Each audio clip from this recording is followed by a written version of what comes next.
Hi, and welcome to another episode of the Small Business Show. I like these discussions where we actually bring some business leaders in from the community and actually get a chance to really find out about their stories and about their successes. So that's... I do as well, especially them taking the time out of their busy day to come and talk to us. I think it's, you know, it's what's really good about this time is like the guest we're having on today, we're going to spend the whole show with her. Yeah, so we're able to dig a little deeper. Very clever lady. You know, for me though, it's, you know, really a good way to bring some very successful people to the screen so that people actually can hear the stories. I mean, nobody really knows. They go by social media, they go what they hear out there. It's but not just about really success, though. I mean, some of our guests are saying how they've failed, how they've had challenges. But I think that's the realistic aspect of it. I mean, you get to see about what are their challenges, where were their trials, where were their tribulations, and more than just hearing the success side of it. This is why the Small Business Show works, because we're honest and we bring along some fantastic guests who tell it how it is. And I think, you know, for me, it's this year I'm finding I just am having a little more really comfort with some of the stories we're able to bring out. You know, for me, it's getting to go a little deeper, and so for all intents and purposes, you know. I'm always happy with our guests.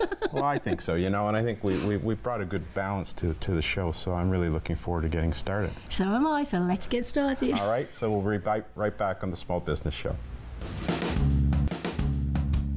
And we're back to the Small Business Show, and we're going to get into a really successful story here in our community. And I'd like to introduce Carol Leaman from Axonify to the show today.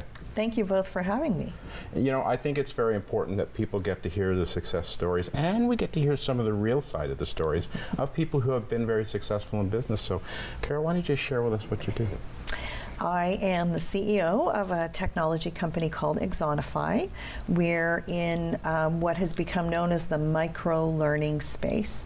So we train corporate employees using a really unique 3 to 5 minute a day brain science-based learning experience that they want to have that changes their behavior dramatically to get a business outcome for the companies they work for. Wow, I was wowed out when I found out about you all those years ago. Now, am I wrong in saying you're not particularly techie? You're not a techie kind of person, or are you? I'm actually a chartered accountant by formal education. That's amazing, Carol. So, yes, so not techie at all, accounting background, but I started running technology companies about 20 years ago, and so I've acquired lots of knowledge around technology, but I can say with certainty that I couldn't write a line of code to save my life. So how does a chartered accountant get into running, I'm sorry, I have to ask the question, get into running an IT company, certainly for over 20 years, that's a long time. Well, it really was the evolution of my career generally. So I worked for Electrohome after I left public accounting, and I worked on the corporate finance team and mostly spent 5 or 6 years buying and selling companies, raising capital for companies. I did very little accounting work. And we ended up buying a company in California called FakeSpace, which used the Electrohome projectors as a key part of those solutions. And ended up going to work for FakeSpace formally, and then became the CEO of that company. And so it all just kind of happened with the evolution of the way the business was going. And that was the first technology company I ran, and that tumbled into another one, and here I am. How did you know the right people to hire when you started hiring people? Because and this works well, I know it does in most organisations where, like, you don't really have to know as much about technology as the people you hire, but how do you know you're hiring the right people? It's a combination of things. So for me, it is very much about their personality fit. And I take for, you know, somebody presents a resume that has the deep, you know, decomposition of their technical skills, I assume that those are correct. And I'm really then interviewing for fit with the rest of the team. And the biggest thing I look for is just somebody who's got low ego and who seems curious, interested, engaged in the conversation with me, and I think can fit well with everybody else and add a lot of value, assuming their technical skills are up to snuff. And grow with the company, And and grow. continual learner. That's amazing. That's Well, it right. is, and I like the concept where you key into the team fit as opposed to just the individual, because you are growing a team, right? I think the credentials can take care of themselves at some point in terms of proving themselves, but you want to make sure that that person can work with everybody in your team. Exactly. So Exactly. I think that's such an important thing. So It's critical. I have to bring up, I guess, when I got to know you, I think you spoke at one of our conferences quite some time ago. I'd heard that you can make millions of dollars by offering a 3-minute pitch. And I thought, who is this woman? I need to emulate her. I still haven't managed it, by the way. So how did you get so great at doing a 3-minute pitch? Practice. Honestly, practice with a whole variety of audiences, and you get to learn what works and what doesn't work. Why, for example, if you're pitching for money, why some like your idea and why others don't. And so it really comes from trial and error, and then honing in on the top 3 or 5 things that work. So that's refining that continual skill set, right? Exactly. I mean, you're not so caring about whether people are going to give you your money or not. Initially, you want to get the message right, because if you do, that's going to create the success. That's a good point. Yeah, it absolutely does. And not only is it pitching for money, but it's selling a customer. Yes. If you can't articulate the value that your product is offering clearly and quickly, then you're never going to sell anything either to a customer. So you really have to get it down and make it clear and understandable and compelling. And you've managed to do that, obviously, because you are growing and thriving and still hiring new people. So Yeah, so far so good. you can't do that without clients. That's right, exactly. But I think in terms of like getting into the venture capital space, you've got to really have that message honed correctly, right? You absolutely do. There's so much competition for money. There are so many companies that are looking for small amounts to very large amounts, and there are lots of venture capital firms to pitch and who see multiple pitches a day. And so you have to stand out. And I mean, there are other things you have to do as well, but if you don't capture their attention with something that they go, that sounds like it could be a big idea, and it's the right entrepreneur, and all of those elements come together. If they don't come together in that pitch, you're not going to make it. And I think Linda made a very important point, in terms of you're going out there as the face of the company making these presentations, but coming back to the team and hiring, you've got to have that real solid team behind you. So that's so important. Yeah, absolutely you do. You can't do it alone. And it is critical that you've got the right people on the bus who are all pulling on the rope in the same direction, who believe in what you're doing, and are willing to go the extra mile to help you get it done. So how do you keep the morale high within the company? Because obviously not everybody's always going to be happy. So how do you keep them happy? And it's not just about giving them lots of money either. It's the work environment, isn't it? It is, and there's so much lip service paid to culture these days. And I wish I had $5 for every interview I've done where they've said, "Well, tell me about the culture here." And it's so it's so talked about, almost to the point of being overdone. Yes. However, culture at its most basic level, successful culture, is truly about making people feel like they matter, and that what they're doing every single day is incrementally adding value to the whole and the direction that you're headed, and that every decision they make, large or small, every single day matters. And if you can instill that belief in people, and we try to do it from day one, when the day that they're hired, you will build believers who then are more thoughtful about what they're doing and bring new ideas and an energy to the workplace that actually feeds on itself. Oh, it does. It does. I want to work with you now. That believer concept is so important. People want to contribute. People want to produce, and you're giving them the space to be able to do and create. And creativity is key, right? Yes. Not just complacency, but creativity, so they feel like they're part of what you're putting forward. I agree. You're not a micromanager either, are you? Because that can be a killer. Well, there are days I almost wish I was more of a micromanager, to be honest. Okay, that's very honest. Yeah, I trust implicitly. Trust is amazing. It is. And if I'm hiring somebody, I trust that they will exercise good judgment and elevate problems if there are any. Not be, negative Nellies in the background. And they will do their best every day. I firmly believe that.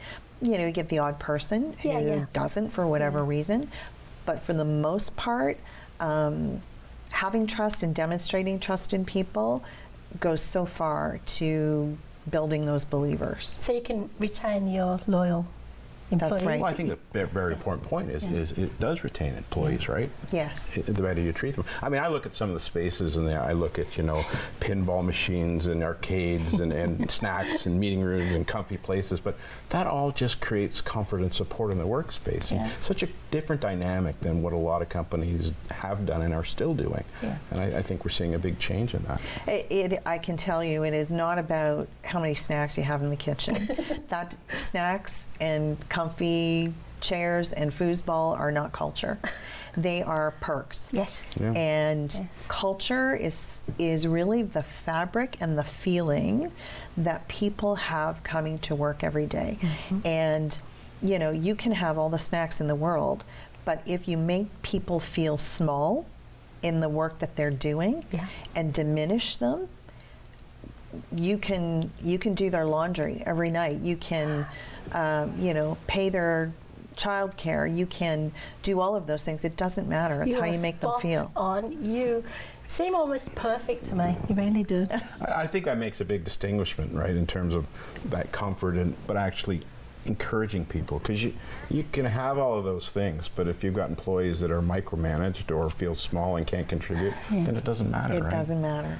It doesn't matter. So I think it's really important that, we're going to come back and have a further discussion. I want to learn a little bit about what Axonify does, and you talk about that learning platform. I think that's so important for a lot of companies today and where you're finding your success. I think Linda is really excited to hearing some part of that story too. So, for all intents and purposes, just hang in there, and we'll be right back on the Small Business Show. So let's dig a little deeper. I want to find out a little more, Carol, about Axonify and the learning platforms that are really intriguing, because I think a lot of companies are looking at how they're teaching their employees and how they're educating their employees, and it's certainly a broader picture. So can you just sort of dig a little deeper and tell me a little more about that particular product suite that you have?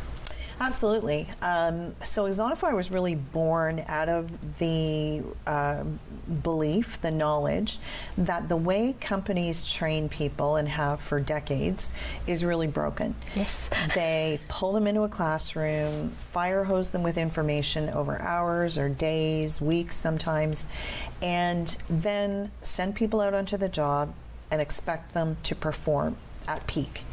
And the reality is, the human brain is not equipped to digest all of that information and then operationalize it or turn it into action on the job immediately.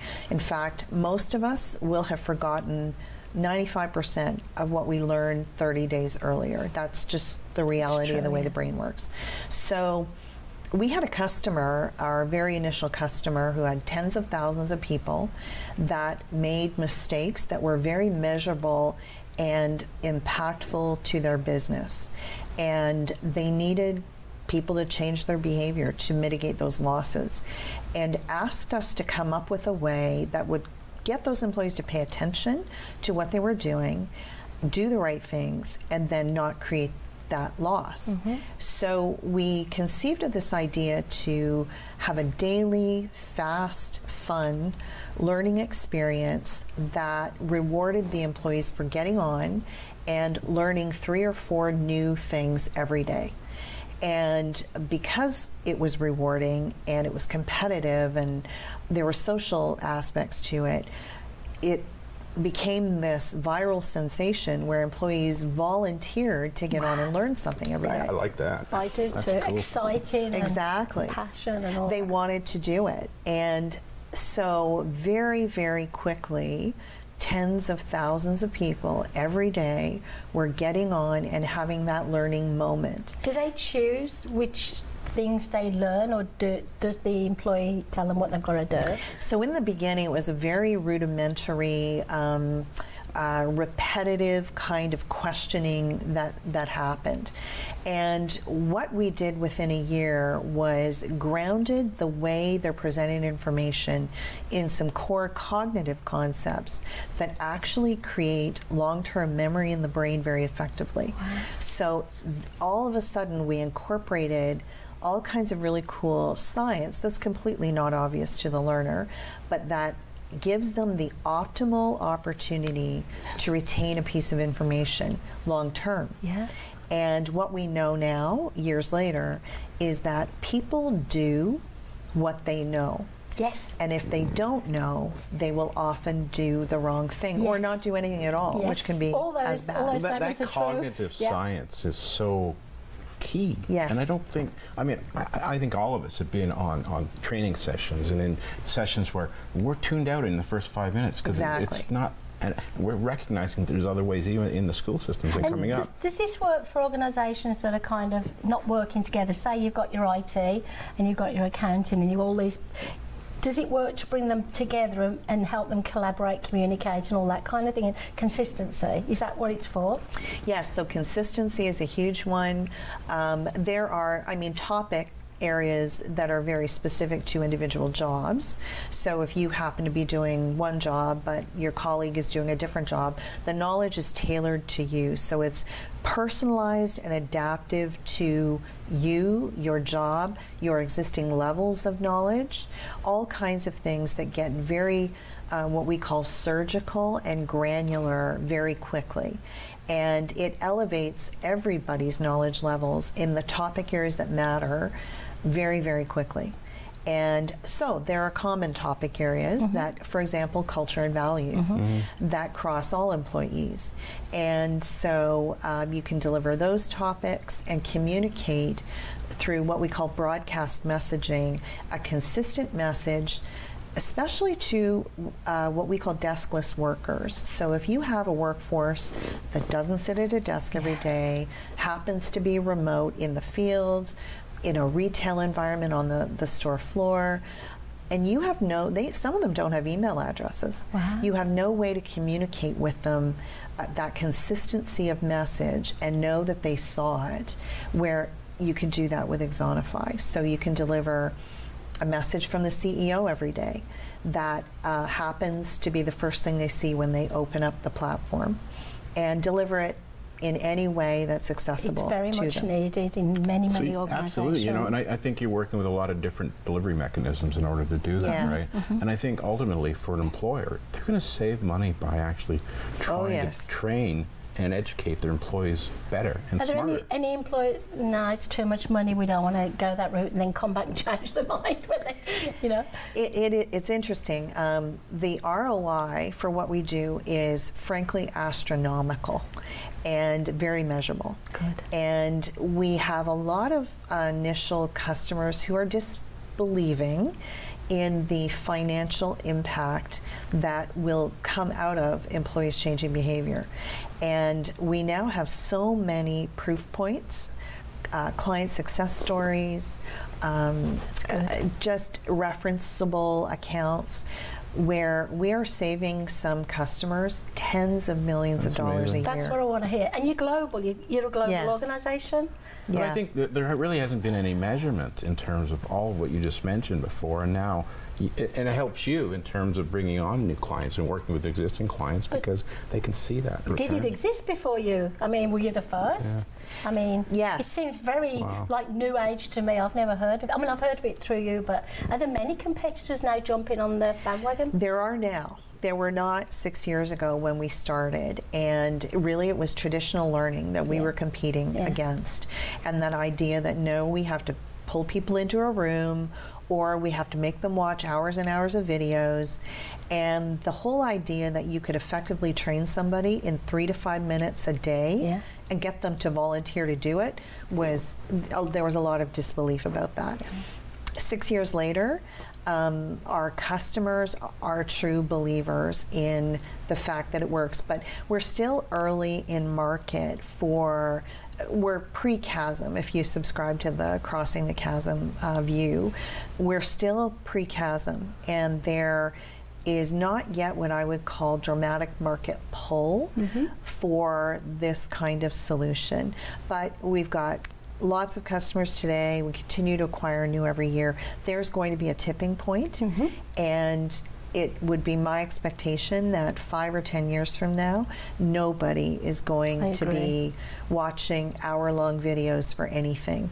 Right. So it's that belief. It's really getting to that point where people have to really make that jump. Yes. And that belief in terms of this is the way of the future. That's So right. if anyone's, you know, our viewers are watching, and the high school students or college students, and they want to go into this type of business, is it easy to come work for someone like you? Should they start their own business? I mean, any tips or advice, you know? Well, we're always hiring. You know, I think, in fact, I met with my VP of HR this morning. We have 22 hires between now and the end of the year to go. Wonderful. You know, so there are lots of places, if you're interested in the learning space, lots of opportunities. You know, starting your own business is always an option. It's harder than people think. Oh, yes. To do that. And I will say the learning space has been tougher than I might have imagined 6 years ago. Because to me, it's just such an obvious market to disrupt. And I would say I even underestimated the speed with which corporate HR folks and learning and development professionals would embrace the modern approach to learning. Thank goodness. They're getting there, Thank goodness. but it's still early and still push. Is in it a lot very of much ways. like the cybersecurity world? My husband works in that world. It's very hard still to sell it to the organisation that the money's going to be well spent, because they say, nothing's happened yet, we don't really need it. Is it that kind of influence? Do you think something needs to happen to show the organisation they need you? Yes, and that's right. And something needs to push people to make dramatic change. And we are asking them to put in the hands of tens of thousands of their people a daily learning experience that is on a personal device in some cases, requires them to buy technology for distribution centers Extra or plants. Exactly. Unfortunately, we're construed by time as always. So thank you, Carol from Axonify. Thank we really you. appreciate your time on the show today, and we'll see you right back on the Small Business Show.